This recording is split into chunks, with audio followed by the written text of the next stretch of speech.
Today I'm making a cute set of Christmas cards using the July 2026 SheetLoad of Cards.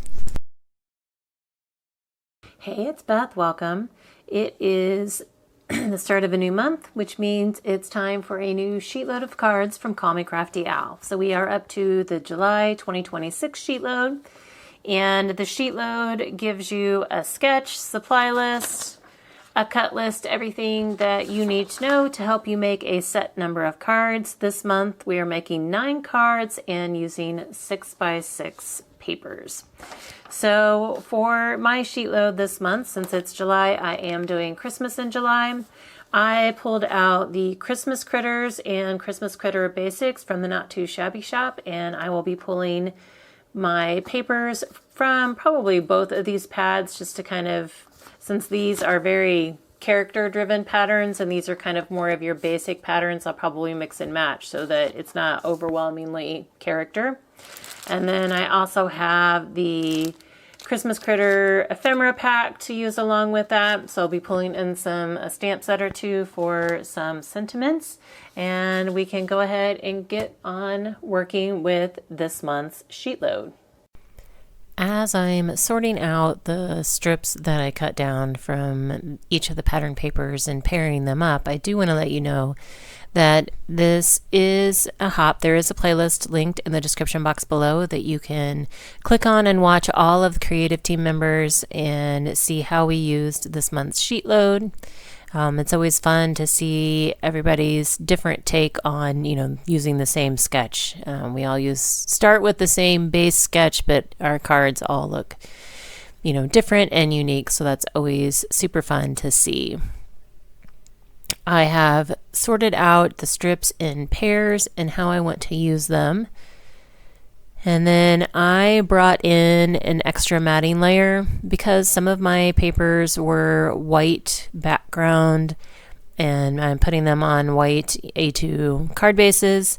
I decided to bring in a black cardstock matting layer that's 4 1/8 by 5 3/8. So you're going to see just a little bit of the black framing around the 2 strips that I put down.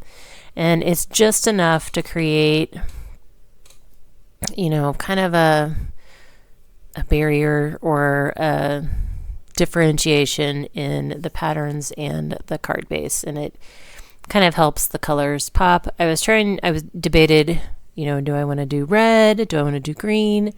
But a lot of the patterns were green, and I didn't want to do green on green, so I just decided to do black for them all.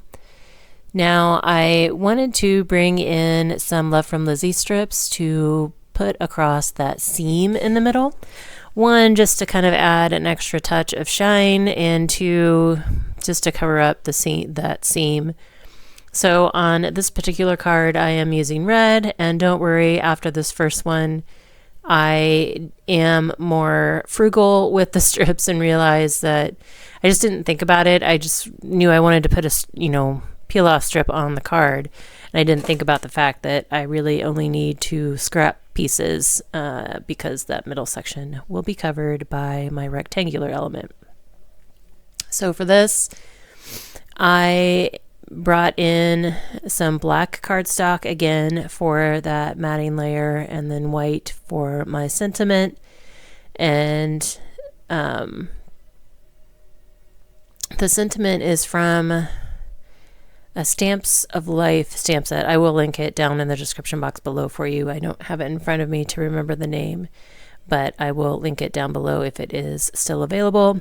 I don't believe the Christmas Critters paper packs are available anymore from the Not Too Shabby Shop, which is a shame. It's a super cute collection, and I've used it already once before, and I've been having a lot of fun with it. So now I'm working on the second variation of the card, and this time I thought about bringing in the red again, but then realized that I wanted to bring in some green since there was more red in the paper and there wasn't a whole lot of green. So I decided that I wanted to bring in some green just to kind of keep like the red and green and white, black theme going for all of the cards. And so you can see here I did come in with a scrap piece, and I am just splitting it across the seam coming in from both ends, and then can add that focal point rectangle down.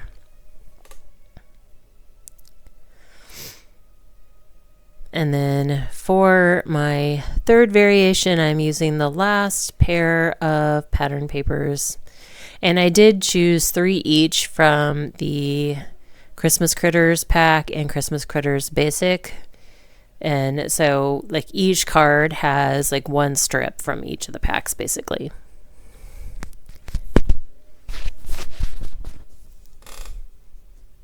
And I did try and put the critter pattern on the bottom of each of the card mats because it felt heavier to me, and so I wanted to put, you know, those bolder patterns along the bottom and then the lighter, more basic patterns up top. So then on this third one, I am bringing in some white peel off strips. Since there's both red and green already in this card, I decided to just go with some white. And then once I get this one down, I can add the ephemera pieces to my cards. I pulled out 3 different ephemera critters that I figured I could do 3 different critters, like in 3 each of those different critters.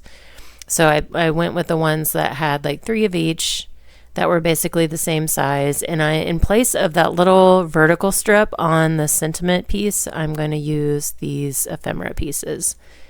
And since they covered the whole kind of left side of that sentiment strip, I realized I wasn't going to need that pattern paper strip. So you'll see here in a bit that I will use those in a different way.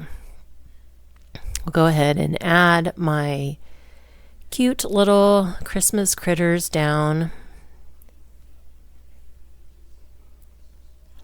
And then the strips that I didn't use. So the sheet load this month is pretty much a no scrap sheet load, which is amazing, and I love that. And normally I wouldn't mess with that because I love no scrap sketches. But I wanted to use those ephemera pieces, and so I decided that I think 3/4 inch strip along that right hand side of the cutting guide, I was just going to save that, and then I will use those on the insides of the cards. So I cut a few at 4 inches, a few at 3 inches, and then there's some cutoffs that are 2 inches. And so I'll kind of mix and match those. The longer ones will go, like I'll do 1 4-inch strip on some of the cards, and then on some of the other ones it might be a 3 and a 2-inch strip together. But I do put those strips, I use them all up, and every card has something on the inside, and I just think it's fun to have something on the inside of the card. It kind of brings the patterns from the front into the inside, and it just gives you a little bit of fun on the inside, and it helps you use up scraps that you might have left over. So we'll do that on all of the cards, and I just think these are super cute. And I'm enjoying Christmas in July. So let me know, is anyone else doing Christmas in July, or is everybody over that? But here are the 3 variations I have. And then here are all 9 cards completed. And like I said, I did use scraps on the inside of each one. So I had no scraps left over from these. So it was still a no scrap sheet load for me.